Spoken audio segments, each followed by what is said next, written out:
Hello friends, स्वागत है एक बार फिर से आपके अपने चैनल VIIC में। और मैं अमित कुमार सोनी हार्दिक हार्दिक अभिनंदन करता हूं।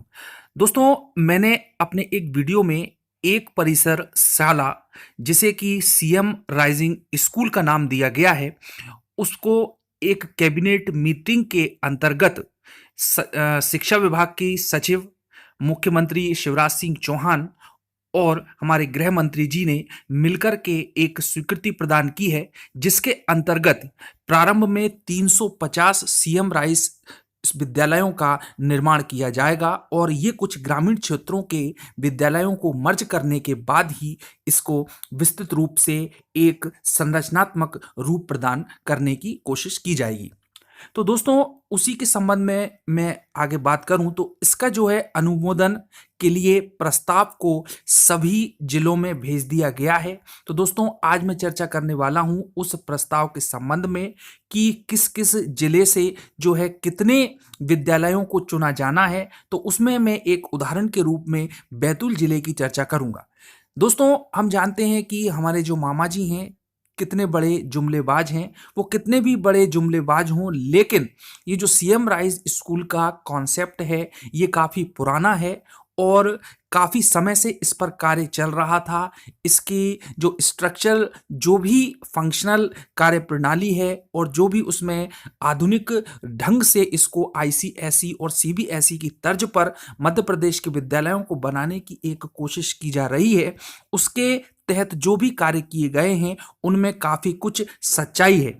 और अभी हाल ही में गृह मंत्री जी ने भी 9,000 से ऊपर स्कूल को खोलने का विचार रखा है, एक प्रस्ताव रखा है, जिसमें कि जो नवनियुक्त चयनित शिक्षक होंगे उनकी भी नियुक्ति की जा सकती है।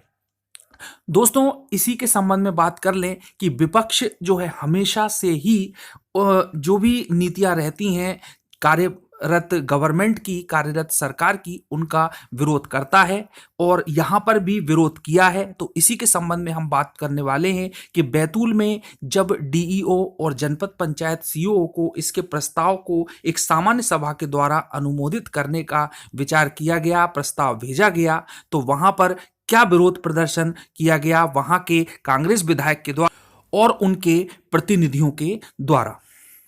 दोस्तों, यहां मैं एक बात और बता दूं कि ये जो है न्यूज़ बैतूल के संबंध में है और यहां पर 250 शालाओं को चुना गया है और इन 250 शालाओं को मर्ज करके उसके पास में जो भी अच्छा भवन दिखेगा वहां पर सीएम राइज स्कूल की प्लानिंग को प्रारंभ किया जाएगा।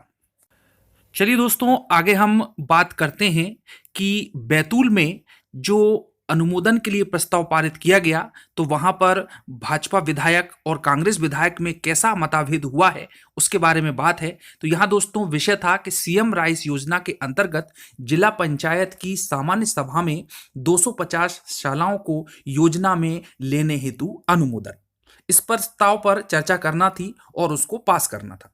चलिए, अब मध्य प्रदेश सरकार की एक महत्वपूर्ण योजना, जैसा कि मैंने आप लोगों को पहले भी बताया कि सीएम राइस स्कूल में एक परिसर एक शाला के विरोध में कांग्रेस और भाजपा में तर्क और वितर्क।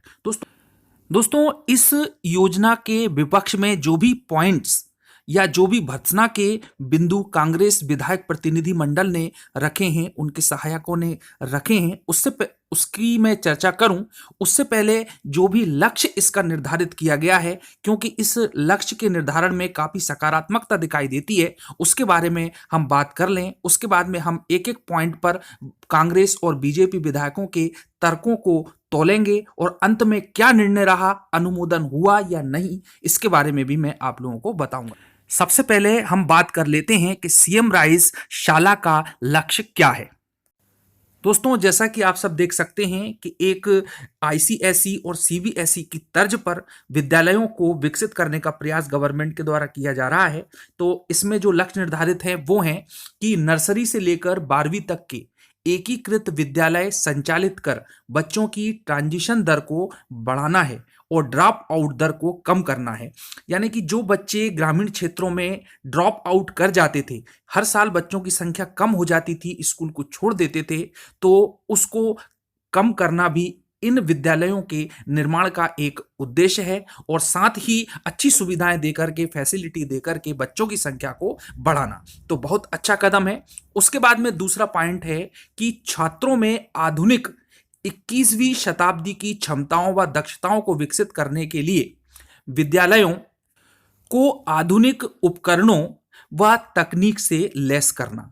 दोस्तों, यदि ग्रामीण क्षेत्र के बच्चों के लिए भी कोई भी लेटेस्ट टेक्नोलॉजी या डिजिटल टेक्नोलॉजी, आधुनिक उपकरणों की व्यवस्था नहीं की जाएगी तो वह निश्चित रूप से 21वीं सदी में जो कि डिजिटल युग होने वाला है उसकी बराबरी नहीं कर पाएंगे। तो ये भी इसका एक उद्देश्य है। उसके बाद में मित्रों, अगला पॉइंट है कि बच्चों के समग्र विकास के लिए खेलकूद, सांस्कृतिक व साहित्यिक गतिविधियों के लिए बड़े विद्यालयों को विकसित कर उपयुक्त वातावरण का निर्माण करना। दोस्तों, खेलकूद के क्षेत्र में एक प्लेग्राउंड की व्यवस्था, सांस्कृतिक गतिविधियां, साहित्यिक गतिविधियां, इन सभी को डेवलप करने का लक्ष्य इसमें रखा गया है, जिससे कि 21वीं शताब्दी में आने पर जो भी आईसीएसई और सीबीएसई स्कूल के बच्चे हैं उनके लेवल पर उनको लाया जा सके। उसके बाद में अगला पॉइंट है कि नर्सरी से 12वीं तक हिंदी के साथ अंग्रेजी माध्यम की कक्षाएं संचालित करना।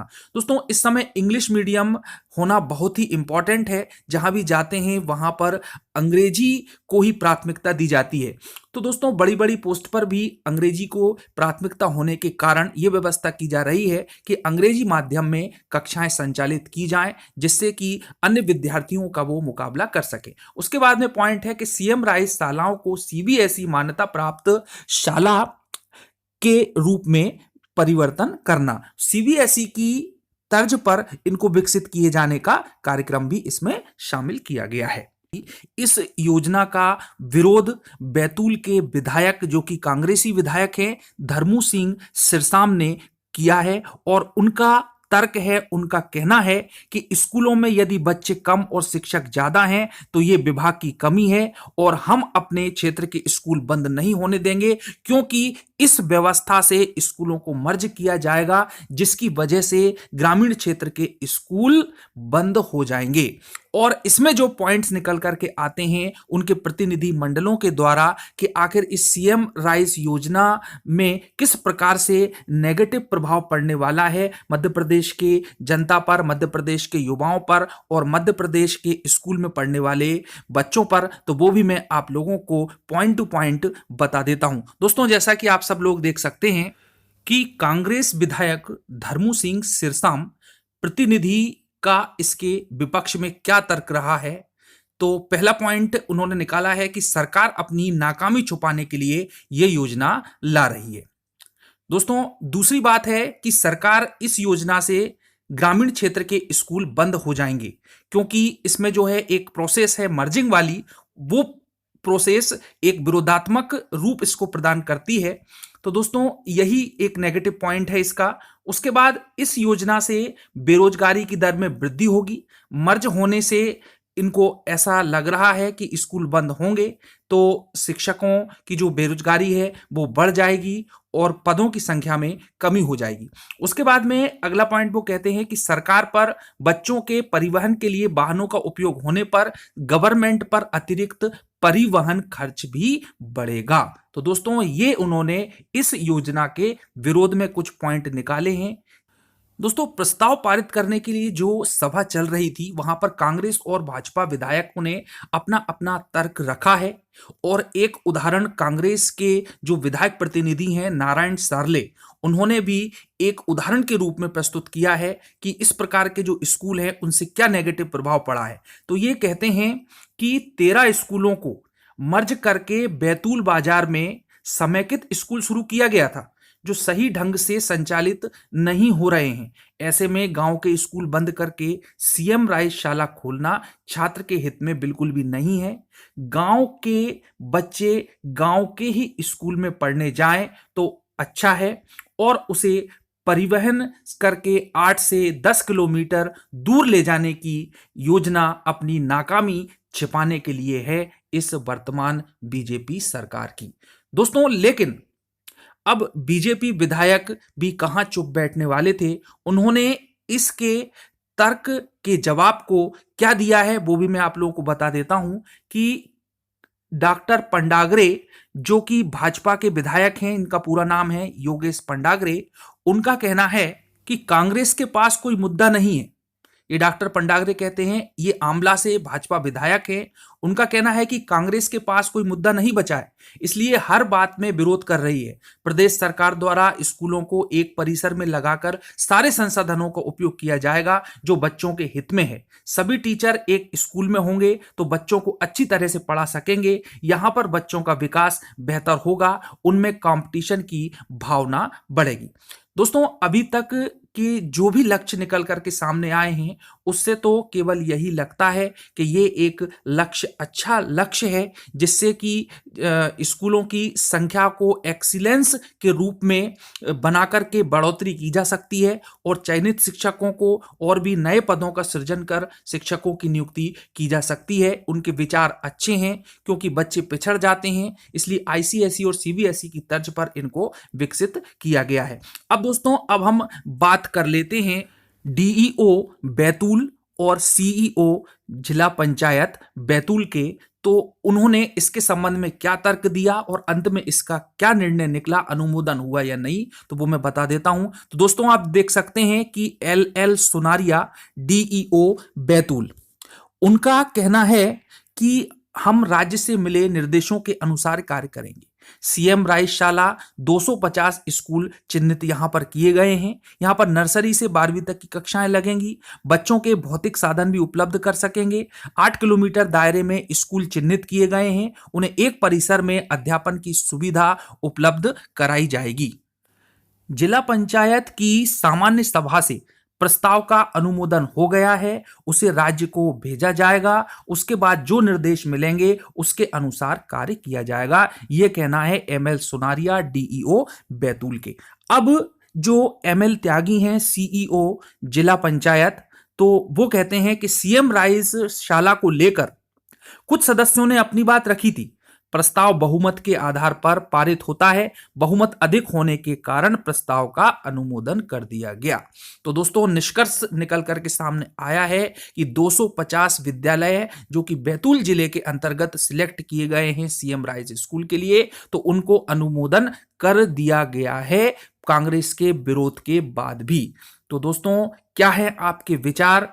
क्या इससे एक नेगेटिव प्रभाव होगा या कुछ सकारात्मकता दिखाई देती है? क्या चयनित शिक्षकों को वास्तव में इन स्कूलों में नियुक्ति दी जाएगी और आगे की क्या प्रोसेस रहेगी? आप कमेंट्स बॉक्स में बताएं। मिलते हैं अगले वीडियो के साथ में। कामोवेश दोस्तों, यही स्थिति सभी जिलों की होने वाली है और निश्चित रूप से चूंकि सरकार बीजेपी की है तो ये अनुमोदन निश्चित रूप से हो जाएगा सभी प्रस्तावों का। मिलते हैं नेक्स्ट वीडियो में। धन्यवाद, जय हिंद। चैनल को सब्सक्राइब करना बिल्कुल ना भूलें, शेयर करें और पसंद आता है तो लाइक करें। धन्यवाद।